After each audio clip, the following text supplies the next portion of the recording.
Kita dari Jogja ya, kita ke Senayan dulu begitu ya. Dulu, boleh.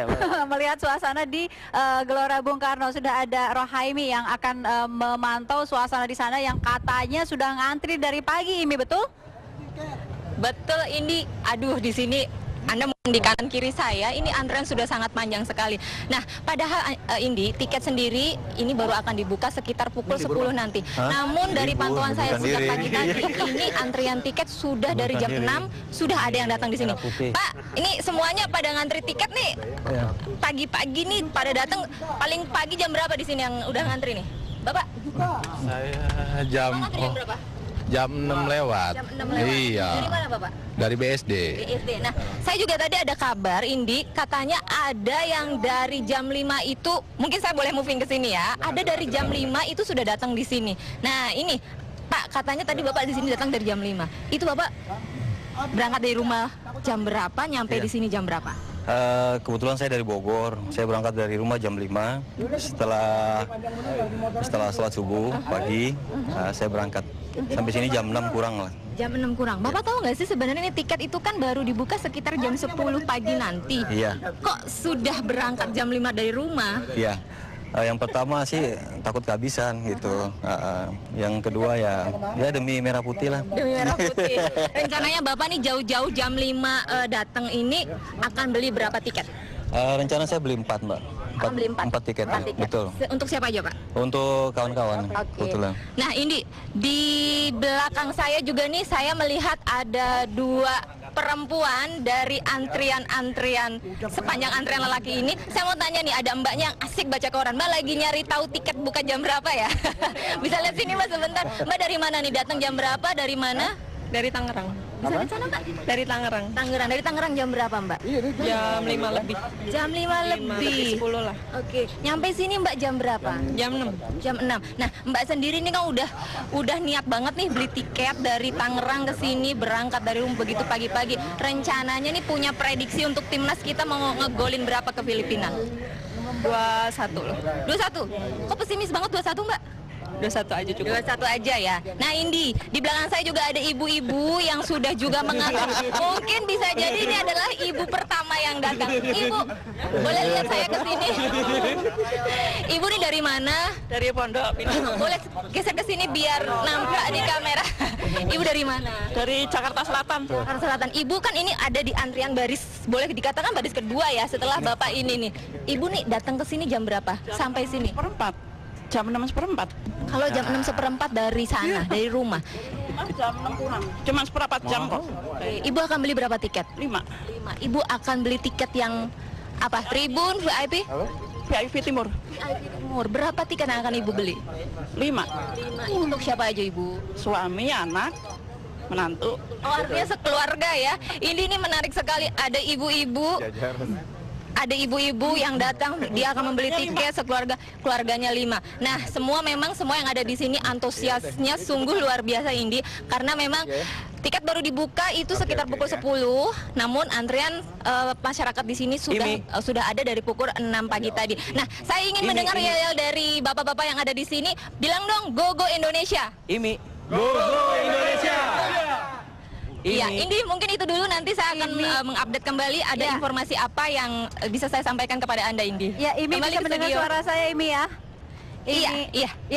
Itu kan ibu tadi dan bapak tadi itu yang datang jam 5 dan jam 6 dan berhasil paling depan. Itu yang paling belakang berapa meter ke belakang, Imi, kalau boleh tahu? Yang paling belakang. Ini Oke, kalau saya berdiri di ibu tadi, kalau nyampe ke belakang itu bisa 5-6 meter, Indi. Mau lihat dong, Imi? Mungkin bisa 5-6 meter. Iya, mengekor. Mungkin kameranya bisa di-movingkan ke Mas Benny, mungkin kamera bisa di-movingkan antriannya. Iya, Indi. Mungkin Anda bisa melihat itu antriannya. Jadi mungkin bagaimana mereka yang datang jam 10 atau jam 11 nanti tadi mungkin akan semakin jauh ya, Imi ya. Iya, tambah capek berdirinya pasti ya. Imi. Iya. Ini, dengar suara Mi ya.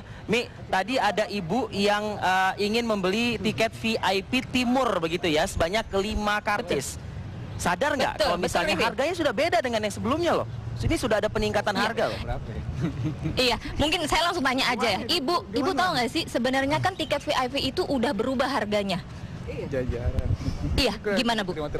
Ya, lihat aja nanti. Ibu sendiri taunya harga VIP itu berapa? VIP Timur 250. 2,5. Bukan kami. Sekarang sudah naik loh Ibu. Ya, enggak. Tetap Pak ya. Iya, Rivi, mereka tetap mereka tetap berkeyakinan bahwa tidak ada kenaikan tiket. Namun saya belum bisa mengkonfirmasi karena memang tiket sendiri masih tertutup. Karena tapi dari media yang beredar memang ada kenaikan berbagai golongan kategori penonton yang memang naik. Memang tribun sendiri yang harga 50.000 yang tidak dinaikkan. Tapi untuk golongan lain itu mengalami peningkatan, Rivi. Tapi ya. Ibu tadi katanya berkeyakinan tidak akan naik. Mungkin saya tidak bisa mengkonfirmasi karena memang petugas sendiri yang harusnya ada belakang saya memang belum tampak, Rivi. Ya, Imi, nanti kami akan menghubungi Anda kembali ya. Mudah-mudahan nggak hujan. Kalau hujan nih para pengantri bubar jalan, jangan-jangan deh. Iya. Baik. Imi, nanti kami kembali ke Anda dan sekarang kita kembali lagi ke Jogja. Iya. Jogjanya di sini. Di sini. Ini rencana kalau misalnya pembahasan DPR PAN akan tetap sama suaranya dengan yang berada di DPRD? Mas Aka?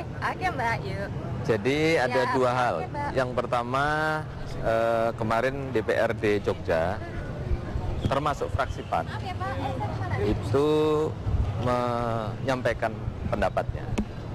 Yang kemudian kesimpulannya semua fraksi atau mayoritas fraksi mendukung apa yang jadi keputusan. Yang kedua, wali kota Jogja itu kader PAN, asli kader PAN. Ya, itu membuat upacara kecil di rumahnya dengan bendera setengah tiang, prihatin terhadap wacana yang berkembang sedemikian ini. Jadi posisi ini sesungguhnya sudah cukup lama kita di fraksi PAN, termasuk kan pada periode yang lalu pembahasan ini kan sebenarnya kan deadlock. Nah, jadi tapi intinya adalah kami menginginkan bahwa pembahasan undang-undang itu memang seyogyanya itu dilakukan dengan kondisi yang lebih kondusif, yang kita bisa berpikir jernih, kita bisa berdialog, ya kita undang semua nanti para pemangku kepentingan, ya Sultan juga segera diundang nanti di DPR. Nah, tapi tampaknya malah yang menjadi pertanyaan malah dari pemerintah sendiri. Karena yang kita tahu, meskipun Mendagri kekeh bahwa draft yang disampaikan seperti yang diwacanakan itu, tetapi Menko Polhukam mengatakan ini masih di dalam pembahasan belum final. Jadi saya kira tampaknya kita semua harus bersabar, karena pemerintah tampaknya perlu mengkonsolidasikan agar konsepnya utuh dan kompak. Nah, ini yang saya penting adalah bahwa mestinya memang pemerintah itu dari pusat termasuk sampai ke pemerintah provinsi, ya memang harus satu. Jadi konsolidasi di level pemerintah saya kira menjadi sangat penting. Karena nanti kan akan berhadapan dengan 9 fraksi di DPR. Ya. Nah, ini yang saya kira kita akan melihat tampaknya tidak dalam waktu dekat ini akan bisa diselesaikan oleh pemerintah. Iya, Mas Irman tadi kan sempat bilang tadi ya sudahlah, Jogja tuh punya kulturnya sendiri begitu kan. Jadi jangan diusik-usik. Tapi kalau misalnya pemerintah memberikan keistimewaan gitu kan, nanti kalau daerah-daerah lain kan tentunya kan juga ingin gitu loh, seperti kayak Yogyakarta, seperti apa Mas Irman nyikapinnya? Bukan pemerintah memberikan keistimewaan, tetapi konstitusi negara yang mengakui adanya keistimewaan sebuah daerah itu, gitu. Jadi jangan dulu bicara kita terlalu jauh, jikalau begini. Pada prinsipnya konstitusi itu mengakui diversifikasi sebuah daerah mengelola otonominya sendiri, daerah mengelola manajemen daerahnya sendiri, itu tidak diharamkan dalam Undang-Undang Dasar. Seperti suatu saat ada daerah mau kekhususannya di bidang ekonomi, dia nggak mau capek-capek pilkada, dan di situ gaji pegawai Pemdanya bukan gaji pegawai negeri. Yeah. Dia nyari kepala dinas, bukan kepala dinas, namanya direktur, dan itu bekas CEO perusahaan multinasional. Itu bisa-bisa aja seperti itu. Nah, ini kan tergantung nanti persoalan ke depan. Tetapi begini, ada pembelajaran konstitusional yang kita dapat dari proses DPRD Jogja kemarin, bahwa setelah keluarnya hasil keputusan DPRD Jogja, maka jangan lagi kita berbicara referendum, gitu. Udah selesai itu. Suara instrumen konstitusi untuk mengetahui keinginan rakyat Jogja itu di hasil DPRD kemarin. Jangan lagi bicara survei, bicara referendum, udah selesai di situ. Ada instrumen konstitusional DPRD DIY. bahwa rakyat Jogja menginginkan penetapan. Lalu bagaimana dengan daerah lain seluruh Indonesia seperti pertanyaan tadi? Daerah seluruh Indonesia tidak ada yang keberatan. Nggak ada yang keberatan dan keistimewaan seperti itu. Buktinya Dewan Perwakilan Daerah mengajukan hal yang sama RUU-nya. Gitu. Nah, berarti sekarang sisa bagaimana DPR dan Presiden memberikan sentuhan kearifan terhadap sebuah fenomena daerah ini. Jogja dan seluruh Indonesia nggak ada yang keberatan, sehingga apa? Yang sering saya katakan, jadikanlah ini menjadi parameter utama yang konstitusional untuk membahas keistimewaan Yogyakarta itu. Gitu. Oke, saya nggak sabar untuk segera dibahas di Jakarta sini gitu ya. Iya. Tapi kapan kira-kira Mas Ganjar nih? Kalau saya melihat waktunya, ini saya bicara yang realistik ya. Iya. Tadi malam kita juga diskusi dengan Mendagri, kemarin kita ngobrol. Ini DPR ini tanggal 17 sudah penutupan masa sidang. Iya. Ya. Maka Oke, tidak mungkin bulan ini berarti kayaknya kan? tidak mungkin, maka Januari Februari lah ini kita bahas. Jadi bola liarnya akan terus. Enggak, bola liar bisa kita hentikan kalau seluruh pihak tidak usah berkomentar dulu. Apalagi dengan isu-isu baru, apalah istilahnya, gubernur utama kayak soal demokrasi, kayak pelaksana, kayak nggak usah lah. Pokoknya disampaikan Mas Irman tadi, pasal 18B itu sudah menaungi yang sifatnya khusus dan istimewa. Itu saja dipakai pedoman. Dan itu ada risalahnya kok, ada memori van Tullichting yang bisa kita perdebatkan di sana. Jadi itu bukan yang nongol tiba-tiba begitu. Oke, terima kasih untuk Anda bertiga sudah hadir di Apa Kabar Indonesia. Ingin tahu ujungnya apa ini? Karena ini seperti cerita bersambung tiap hari, Rivi, dan belum ada finalnya ya. Tapi kok kelamaan ya tanggal 17 saja katanya udah penutupan masa sidang, waduh. Perlu libur. Ya, reses. Iya. Kita nggak perlu ke konstituen, kita perlu.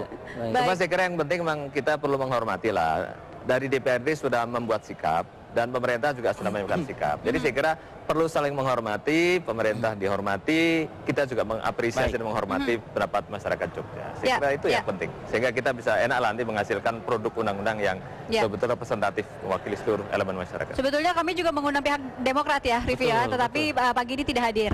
Ya. Ada Mas Kotibul Umam, kita tidak mau mengangkat telepon, dan juga Mas Roy sudah di luar kota. Sudah harus take off katanya. Baik, kami kembali sesaat lagi. Ini mengenai ada gelar senjata teroris, Rivi? Ya, ada semacam kayak gelar perkara ya, dari penangkapan teroris yang berlangsung di beberapa wilayah di Jawa Tengah. Kami akan hadirkan kabarnya sesaat lagi. Tetaplah di Apa Kabar Indonesia.